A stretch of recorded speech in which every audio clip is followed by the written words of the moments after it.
Hi guys, আপনারা সবাই ভালো আছেন? আজকে আমি কথা বলবো আমাদের পলিটেকনিক বিষয় নিয়ে। যারা এবছর এসসি পরীক্ষা দিয়েছে তারা আমাদের পলিটেকনিক বিষয় নিয়ে বিভিন্ন ধরনের প্রশ্ন জিজ্ঞাসা করে, তাদেরকে নিয়ে আজকে আমি ভিডিও করতে চাই। এবং তারা জিজ্ঞাসা করছে যে ভাই আমি এসসিতে 4.6 8 পেয়েছি, 3 পয়েন্ট পেয়েছি। বিভিন্ন ধরনের প্রশ্ন করে আমি এরকম ডিপার্টমেন্টে পড়ার ইচ্ছুক ছিল, এই পয়েন্টে কি আমি চান্স পাবো কি না। আপনারা অ্যাপ্লাই করেন, অ্যাপ্লাই করার সময় আসলে আপনারা অ্যাপ্লাই করেন, দেখবেন আপনারা চান্স পেতেও পারে যদি আপনাদের ভাগ্য থাকে।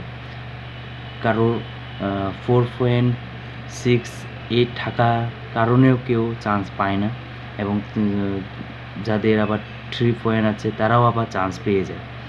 এটা হলো ভাগ্যের বিষয় ভাই। আপনারা চান্স পেতেও পারেন, কারণ সরকারি তো বলতে পারা যায় না যে আপনি চান্স পাবেন। হ্যাঁ, যারা গোল্ডেন এ প্লাস পেয়েছে তারা এমনিতেই বিভিন্ন ডিপার্টমেন্টেই চান্স পেয়ে যাবে, কিন্তু যারা 4.3 পয়েন্ট এগুলো পাওয়া চান্স আছে, কিন্তু হচ্ছে একটু আপনাদের ধৈর্য করতে হবে, ধৈর্য নিতে হবে।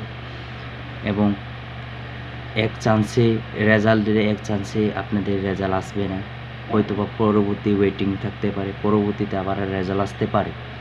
আপনারা ধৈর্য হারাবেন না। আপনারা যারা পলিটেকনিক পড়াশোনার ইচ্ছুক, আপনারা অ্যাপ্লাই করেন, আপনারা চান্স পাবেন। সবাইকে ধন্যবাদ।